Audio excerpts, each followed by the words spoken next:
Hello, I'm Thomas. I'm a solo indie game developer who quit his full-time job in order to create and sell video games. And I'm doing it. In this video, I want to talk about the process of getting my game onto console platforms. Because you see, there's a lot of mystery when it comes to porting to consoles, and I recently just launched my game Tanks But No Tanks on both the Xbox and PlayStation 5, and I want to get into some of the specifics of how that went. So if you're so inclined, you can go to the PlayStation and Xbox stores and go check it out right now. Okay, and here are a list of questions that I want to answer in this video. And if you have any questions that go unanswered from this list, then go ahead and drop a comment below and I will be sure to respond to every single one of them. And I will preface this by saying that I did sign non-disclosure agreements with all of the platforms that I ported to, which means that I cannot share specific things like exactly how much money did I make? What kind of contracts did I sign? What specific technical requirements did I have to adhere to? So those things I can't go into specifically, but I can talk about my experience porting to those consoles and major takeaways that I had and some of the broad stroke steps that I took to get there. Okay,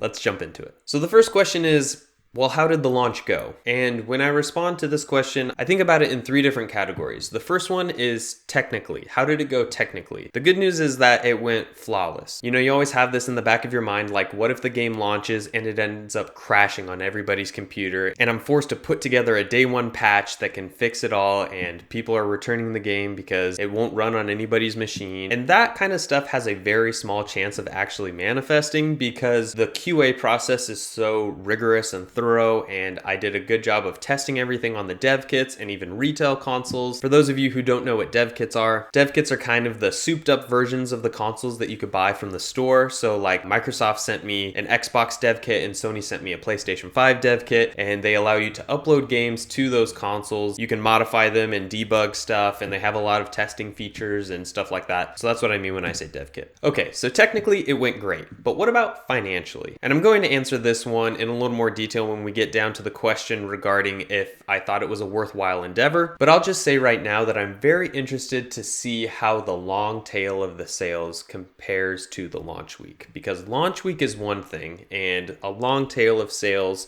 into the weeks and months and years ahead are another thing. So I'm very curious to see what happens. I'm only 1 week out from launch right now, so all I have is launch week and that data to go on. Okay, and then finally, how did the launch go emotionally? I talked in one of my past videos when I launched on Steam how I didn't really care for the whole process, kind of just made me a blah feeling, and honestly it was fantastic. It wasn't like my Steam launch where I wasn't super sure how stable the game was, and I really wasn't stressing the launch as a big deal because I was a bit preoccupied caring for our newborn daughter who was only 10 days old at the time. So I almost just let it happen in the background. Also, another emotional boost from launching on consoles was that I was able to invite over my nieces and nephew and play with them, and we just had such a good time, and it was a really cool feeling being able to put my game on consoles, invite people over, play together, and just have a ball. Okay, next question. So a lot of people have been asking me, what was the process like porting your game to consoles? And usually I just give a one-word response: difficult.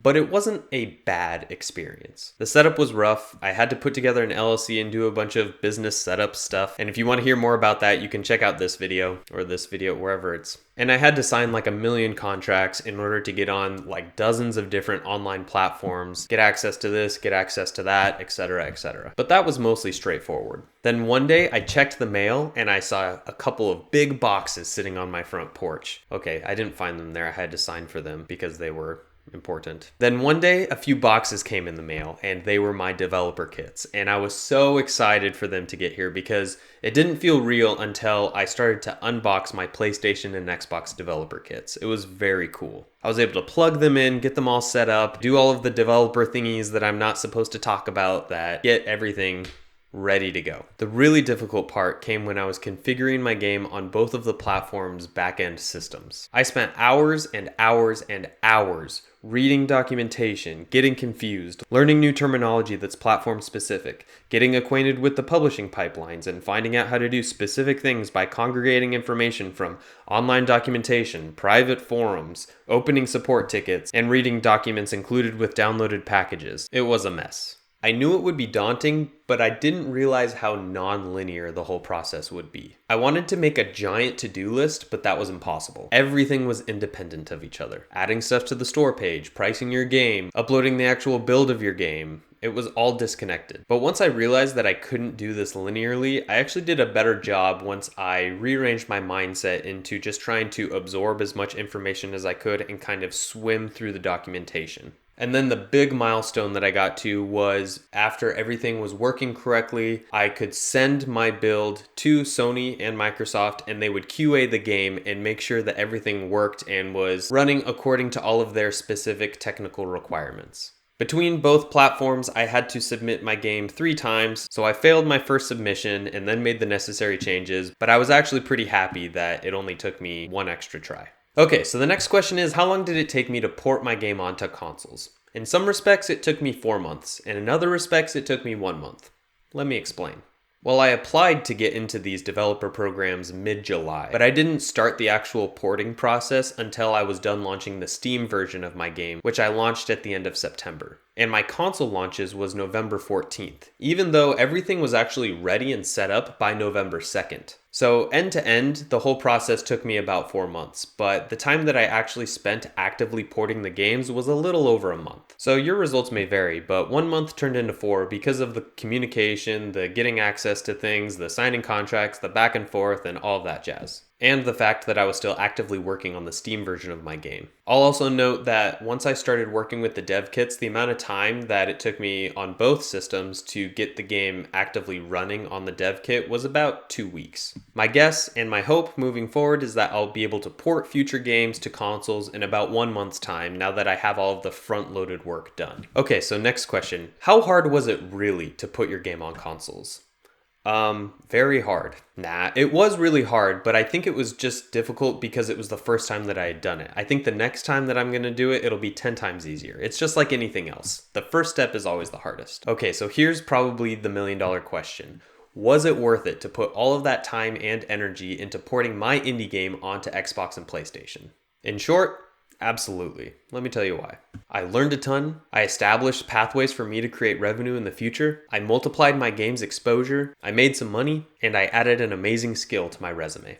But was it financially worth it? Well, I'll say at this point, it's tough to say. I've made much less money than if I would have just taken that time and effort and stayed at my previous job and just worked a full-time job. But it will really depend on what the long tail looks like in terms of sales. As long as I make some sales in the coming weeks and months and years, it's all passive at this point. It's only been 1 week since console launch for me right now, so it's hard for me to tell what a normal week of sales would look like. But my strategy is to release multiple games like this and have the recurring revenue passively come in and together have it be a sustainable stream of income. Alright, so I ported my game to Xbox and PS5, but the question is, would I do it over again? I spent a lot of time, a lot of energy, and money getting this porting process up and running. And the easy answer is yes, I will continue to port my games to consoles. I've already started on my next game, and I know that it'll be on consoles soon enough too. Okay, so now I want to go over some of the advice that I can give to some of the people here who may be considering independently porting games to consoles themselves,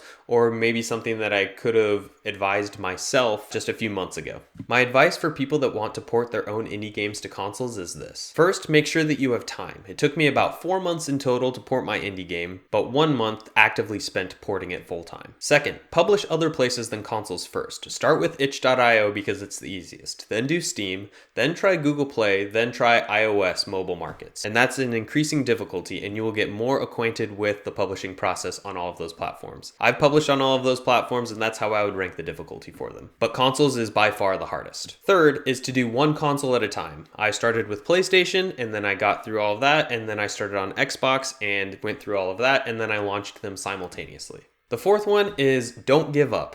One phrase I've been constantly repeating to myself is that if it were easy, everybody would be doing it. The fact that the barrier of entry is so high just means there's less competition. Okay, so what's next for me now that I've ported my indie game to consoles? Well, you may have seen my latest devlog where I'm procedurally creating island environments. I'm really excited about this new game because you can use procedural as well as manual tools to construct gorgeous islands. Stick around to watch the next devlog in the series next week. And lastly, I hope that you will consider buying Tanks But No Tanks on either Xbox or PS5 or Steam because it's on there too. Thank you for sticking around this long. If there are any questions that you have that I didn't answer, feel free to drop a comment in the section below and I will be sure to answer them. All right, I'll see you guys in the next one.